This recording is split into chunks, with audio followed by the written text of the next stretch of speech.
booliska gobolka masigu xogayaha gobolka Togdheer isuduwaha iyo bahda ciyaaraha gobolka Saaxil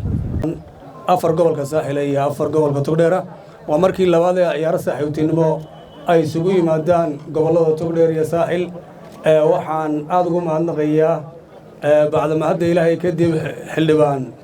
Ali Cabdi Dheere oo agaasinka labaadna isagu lahaa iyo isuduwaha iyo xiriirka gobolka Saaxil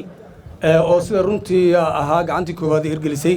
aad baan ugu mahadnaqayaa markaygana waan tagi doonaa mudane gudoomiye waxaan rajaynayaa in aanu gobolkeennu uu awood u leeyahay inuu qaadi karayo tartamo intan ka awood badan oo ka culus dhinac kastoo ay tahayba dhinaca ammaanka dhinaca garsoorka dhinaca degmada Burco waxaanu markhaati cad laga yahay inaynu qaadi karno tartankan ka culus oo aynu rajaynayno horyaalada gobolada gobolada Soomaaliland inaynu sanadkan 22ka tartan u gali doono inaynu marti gelino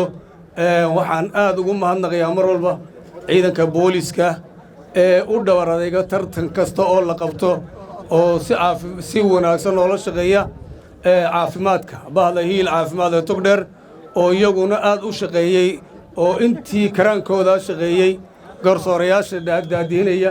maada saxaafadda ee warkayga meel dheer ku tuuraya dhammaan waqtiga kooban daraadii iyo cid kasta oo tartanka ka qayb qaadatay oo aan mudnaanta siinayo baada ardaakay balfiigi TV